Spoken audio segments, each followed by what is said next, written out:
Osteoarthritis या जोड़ों का दर्द ये उम्र बढ़ने के हिसाब से आपके घुटनों में जो कार्टिलेज होता है उसके वेयर एंड टेयर की वजह से आपको ऑस्टियोआर्थराइटिस होता है। और ये ऑस्टियोआर्थराइटिस होने के कारण आपके घुटनों में धीरे धीरे पेन बढ़ना शुरू होता है, आपको चलने में दिक्कत होती है, सीढ़ी चढ़ने में दिक्कत होती है और नॉर्मल जो डे टू डे एक्टिविटी है, जो वॉकिंग करना या डे टू डे काम करने में आपको दिक्कत होना शुरू होता है। ऑस्टियोआर्थराइटिस उसके 4 स्टेजेस होते हैं। पहला स्टेज, दूसरा स्टेज, तीसरा और चौथा। तो लगभग जो पहला स्टेज है उसमें आपके कार्टिलेज का थोड़ा सा वेयर एंड टेयर होता है, थोड़ा सा कार्टिलेज घसना शुरू होता है और आपको पेन शुरू होता है। दूसरे और तीसरे स्टेज में ये कार्टिलेज और पतला हो जाता है और घुटने में जो कार्टिलेज की जो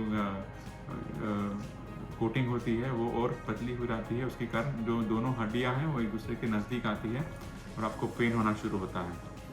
तो इसको हम स्टेज 2 या स्टेज 3 आर्थराइटिस बोलते हैं। और स्टेज 4 आर्थराइटिस में कार्टिलेज जो है पूरा का पूरा डैमेज हो जाता है और आपकी हड्डियाँ एक दूसरे के ऊपर रगड़ना शुरू करती है। इसके कारण आपको पेन होता है और पेशेंट में तकलीफ ज़्यादा होती है।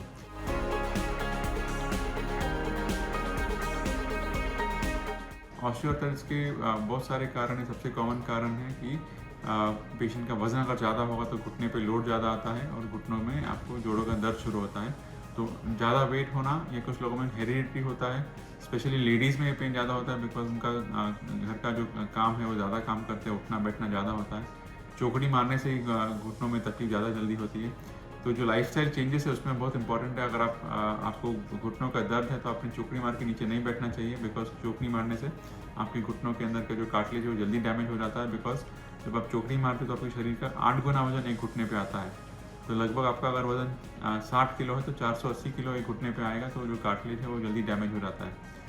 तो ये है लेफ्ट। तो आपको अगर घुटनों का दर्द है, ऑस्टियोआर्थराइटिस हो गया है, तो आप सीढ़ी चढ़ना उतरना कम से कम रखिए, चौकड़ी मार के नहीं बैठना है और टॉयलेट के लिए आप वेस्टर्न कमोड यूज़ करिए बिकॉज इंडियन कमोड यूज़ करने से भी आपको जोड़ों का दर्द जल्दी बढ़ जाएगा और आपको तकलीफ पड़ेगी और आपको आगे जाके जो स्टेज 2 है तो स्टेज 2 का स्टेज 3 होगा और स्टेज 3 का स्टेज 4 होगा और आपको तकलीफ बढ़ सकती है।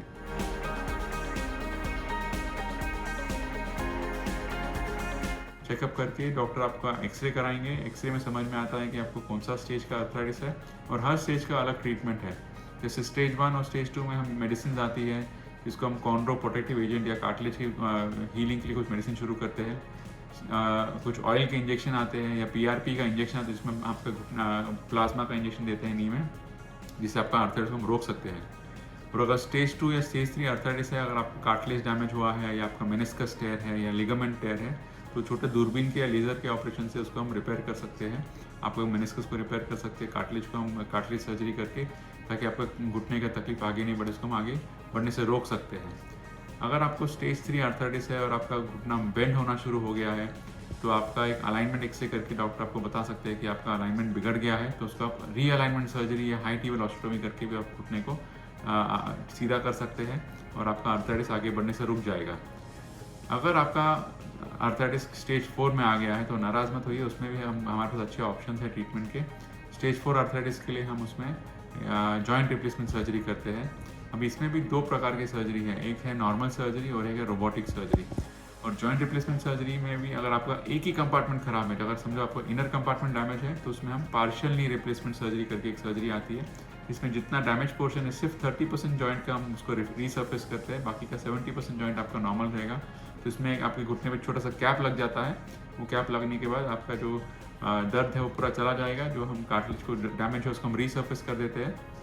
इसमें पेशेंट इमीडिएटली सेम डे से ही चल सकता है।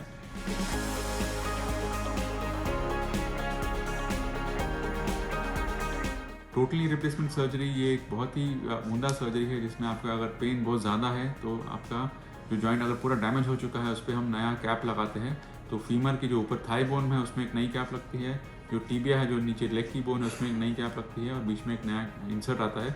इससे आपका मूवमेंट पूरा नॉर्मल हो जाएगा। जो आपके पैर की पोजीशन है जो टेढ़ी हो चुकी है वो पैर पूरे सीधे हो जाएंगे एंड आप नॉर्मल मूवमेंट कर सकेंगे and normal pain free life जी सकेंगे। तो टोटली रिप्लेसमेंट सर्जरी एक बहुत ही रेवोल्यूशनरी सर्जरी है जिससे बहुत अच्छे रिजल्ट्स है। तो अगर ये सर्जरी आप रोबोटिक्स टेक्निक से करते हैं तो इसमें और भी एक्यूरेसी से आपके रिजल्ट्स बहुत अच्छे आते हैं। तो हम जब ट्रेडिशनल सर्जरी करते हैं तो ये ऑपरेशन करते समय हम थाई बोन में एक रॉड डालते हैं। तो वो रॉड डालते समय आपका बोन का मैरो जो है वो निकल जाता है, काफ़ी ब्लड लॉस होता है और पेन ज़्यादा होता है। और ट्रेडिशनल सर्जरी करने में आपका जो इंसिजन है साइज़ है वो भी बहुत बड़ा होता है। और यही ऑपरेशन अगर आप रोबोटिक से करते हैं तो उसमें फ़ायदा ये है कि आपको रॉड डालने की ज़रूरत नहीं है, तो आपको ब्लीडिंग कम रहेगा, पेन कम होता है और आपकी जो पोस्ट ऑपरेटिव रिकवरी है वो बहुत फास्ट होती है, बिकॉज इसमें हम मसल कट नहीं करते हैं, इसमें हम लिगामेंट रिलीज भी बहुत कम से कम करते हैं।